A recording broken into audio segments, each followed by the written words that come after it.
Hey guys, welcome to all of you in our YouTube channel Sonia Sharma chemistry classes. जैसा कि आप सभी जानते हैं हमारा जो फोर्थ चैप्टर चल रहा था chemical bonding and molecular structure of compounds, उसमें आज का हमारा टॉपिक है लिमिटेशन ऑफ ऑक्टेट रूल। जो ऑक्टेट रूल पढ़ा था हमने कि कोई भी जो एटम है वो अपने जो वैलेंस सेल है उसके अंदर 8 इलेक्ट्रॉन कंप्लीट करना चाहता है और कोवलेंट बॉन्ड की फॉर्मेशन करता है। तो इस ऑक्टेट रूल की कुछ लिमिटेशंस, कुछ ड्रॉबैक हैं, आज हम उनके बारे में जानेंगे। तो सबसे पहले है formation of compound involving hydrogen. जिन कंपाउंड के अंदर हाइड्रोजन प्रेजेंट है उसमें हाइड्रोजन क्या करेगा कि जैसे HCl है, यहाँ पे हाइड्रोजन अपना ऑक्टेट कंप्लीट ना करने की बजाय 2 इलेक्ट्रॉन कंप्लीट करता है, मतलब अपना डुप्लेट कंप्लीट करता है। तो हम ये नहीं बोल सकते हैं कि हर एक जो एटम होगा वो अपने वैलेंस सेल में 8 इलेक्ट्रॉन कंप्लीट करता है, हम ऐसा बिल्कुल भी नहीं बोल सकते हैं। ये एक ऑक्टेट रूल की कमी है कि यहाँ पे हाइड्रोजन के कितने इलेक्ट्रॉन कंप्लीट हुए, अपना डुप्लेट कंप्लीट हुआ है nearest noble gas configuration achieve करने के लिए। हीलियम एटम की इलेक्ट्रॉनिक कॉन्फ़िगरेशन अचीव की गई है यहाँ पे। तो ये क्या रहेगी, एक ड्रॉबैक रहेगी ऑक्टेट रूल की। और सेकंड जो है formation of compound like BeCl2 and BF3AlCl3, beryllium chloride, boron trifluoride और एल्यूमिनियम क्लोराइड, एल्यूमिनियम ट्राईक्लोराइड, इनकी जो फॉर्मेशन है इन कंपाउंड्स की वो भी ऑक्टेट रूल के अकॉर्डिंग नहीं है, उसके अपोजिट है। क्योंकि जो BeCl2 का स्ट्रक्चर है वो ऐसे है, बेरिलियम एक एक इलेक्ट्रॉन शेयर करता है क्लोरीन के साथ, एक यहाँ और एक यहाँ।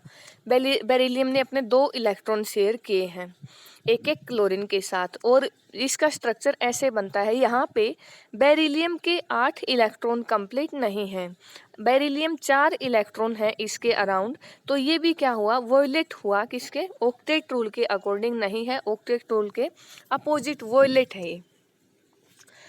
इसी तरीके से जो BF3 का स्ट्रक्चर है वो ऐसे है। तो बोरोन के यहाँ पे 6 इलेक्ट्रॉन है बोरोन के अराउंड, उसका भी ऑक्टेट कंप्लीट नहीं है। एल्यूमिनियम क्लोराइड का स्ट्रक्चर इस तरह से होगा, तो एल्यूमिनियम के अराउंड भी कितने इलेक्ट्रॉन है, 6 इलेक्ट्रॉन। मतलब ये जो स्ट्रक्चर है इसके अंदर जो सेंट्रल एटम है उसका ऑक्टेट कंप्लीट नहीं है। 8 इलेक्ट्रॉन कंप्लीट होने में यहाँ पे इलेक्ट्रॉन की डेफिशिएंसी है, 8 से कम इलेक्ट्रॉन है यहाँ पे। तो इन कंपाउंड को क्या बोलते हैं, इलेक्ट्रॉन डेफिशिएंट कंपाउंड बोला जाता है। और जो इलेक्ट्रॉन डेफिशिएंट कंपाउंड होते हैं, मतलब यहाँ पे सेंट्रल एटम के अराउंड लेस देन 8 इलेक्ट्रॉन है।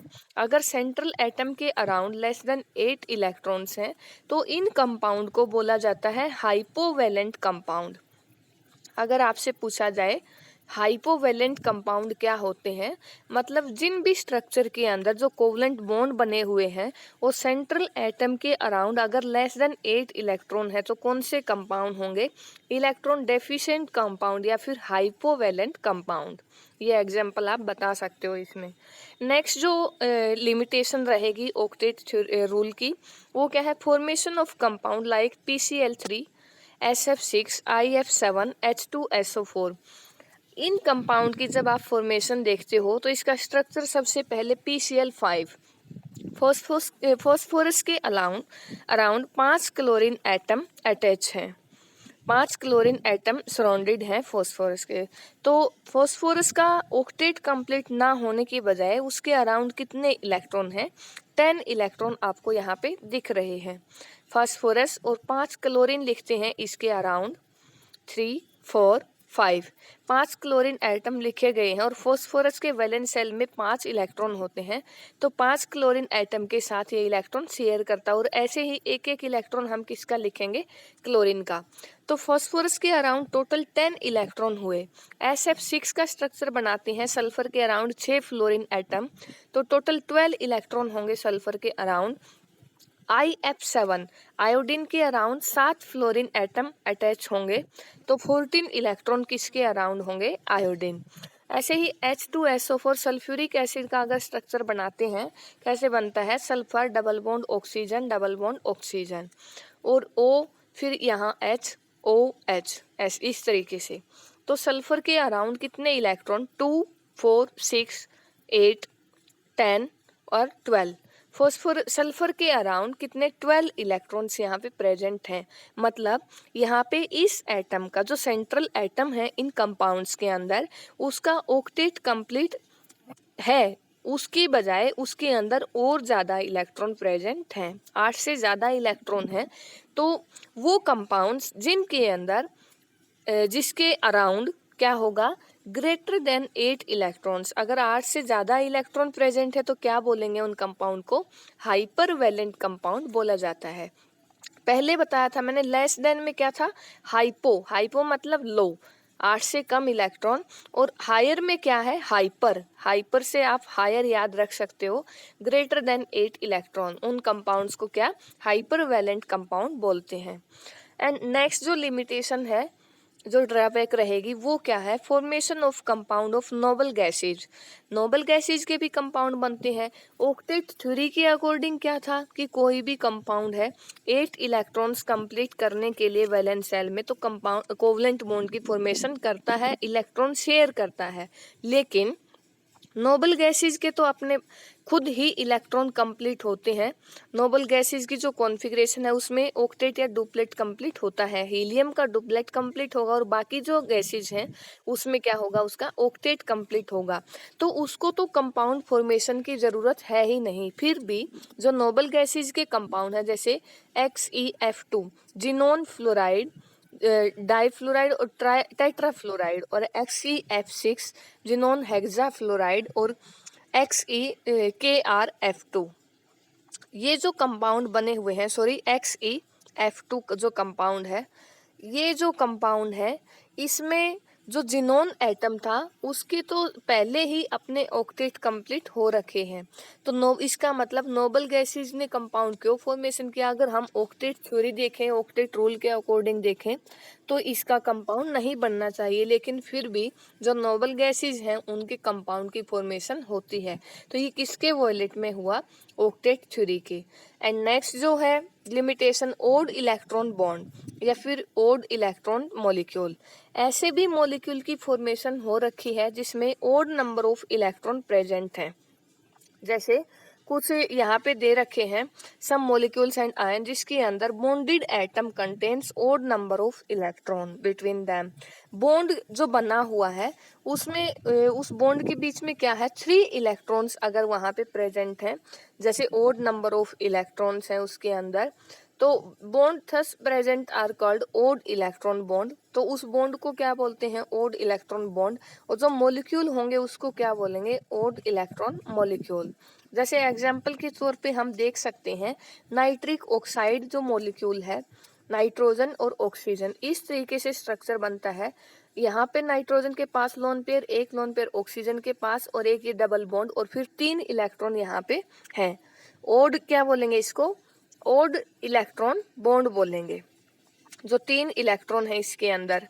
इसी तरीके से नाइट्रोजन डाइऑक्साइड है NO2, nitrogen double bond oxygen, एक सिंगल बॉन्ड ऑक्सीजन और बीच में 3 इलेक्ट्रॉन। इसी तरीके से जो O2 का स्ट्रक्चर है, ऑक्सीजन ऑक्सीजन यहाँ पे बॉन्ड और 3 इलेक्ट्रॉन ये और 3 ये, और एक लोन पेयर इसके पास, एक लोन पेयर इस ऑक्सीजन के पास। तो ये जो है 3 इलेक्ट्रॉन है जिस बॉन्ड के अंदर considered to be equivalent to half covalent bond, जिसमें 3 इलेक्ट्रॉन है उसको कैसे कंसिडर किया गया है, हाफ कोवलेंट बॉन्ड के अकॉर्डिंग। तो इस ऐसे जो मॉलिक्यूल्स हैं उसकी भी फॉर्मेशन होती है जो कि जो ऑक्टेट थ्योरी है उसको ओबे नहीं करता है। ये है ऑक्टेट रूल की जो लिमिटेशंस। उसके बाद हम ड्रॉबैक देखते हैं ऑक्टेट थ्योरी की, जो बाकी की और कुछ भी ड्रॉबैक बचे हैं, या फिर लेविस जो लैंगमर कॉन्सेप्ट था कि हर एक एटम ऑक्टेट कंप्लीट करने के लिए इलेक्ट्रॉन शेयर करता है और कोवलेंट बॉन्ड की फॉर्मेशन करता है। उसकी बाकी और क्या लिमिटेशन रहेंगी वो भी देख लेते हैं।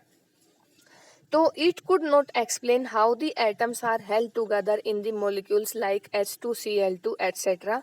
in which no ions and hence there are no electrostatic force of attraction। जो कोवलेंट बॉन्ड की फॉर्मेशन हो रखी है, जैसे H2 मॉलिक्यूल है, इसके अंदर हाइड्रोजन हाइड्रोजन के बीच में जो कोवलेंट बॉन्ड बना हुआ है, मतलब यहाँ पे आयंस की फॉर्मेशन नहीं हो रखी है, इनकी इलेक्ट्रोनेगेटिविटी सेम ही है, कोई इलेक्ट्रोनेगेटिविटी का डिफरेंस नहीं है, तो इसमें पॉजिटिव नेगेटिव बिल्कुल भी नहीं आएगा। तो इसके अंदर कोई भी आयंस नहीं है, और आयन अगर होते हैं अपोजिटली चार्ज आयन, उसके बीच में इंटरमोलिकुलर फोर्स ऑफ अट्रैक्शन होता है, जिसको क्या बोलते हैं, इलेक्ट्रोस्टैटिक फोर्स ऑफ अट्रैक्शन। तो ये तो जो H2 है या फिर Cl2 कंपाउंड है, न्यूट्रल मॉलिक्यूल है, इसमें तो ना तो आयंस प्रेजेंट है और ना ही कोई इलेक्ट्रोस्टैटिक फोर्स ऑफ अट्रैक्शन है। तो कैसे ये जो एटम्स हैं, सेम एटम आपस में बंधे हुए हैं? तो जो ये लेविस लैंगबर्ग कॉन्सेप्ट है, वो इसको एक्सप्लेन नहीं कर पाया है कि इनके अंदर कोवलेंट बॉन्ड की फॉर्मेशन कैसे हुई है। नेक्स्ट लिमिटेशन क्या है, could not explain the shape of the molecule containing covalent bond. जिन मॉलिक्यूल्स के बीच में कोवलेंट बॉन्ड बना हुआ है और जो कोवलेंट कंपाउंड की फॉर्मेशन हुई है, उनकी शेप किस तरीके से होगी, क्या शेप होगी, उसकी क्या ज्योमेट्री होगी, इसको एक्सप्लेन नहीं कर पाए। थर्ड जो ड्रॉबैक है, it could not explain the release of energy during the formation of a covalent bond.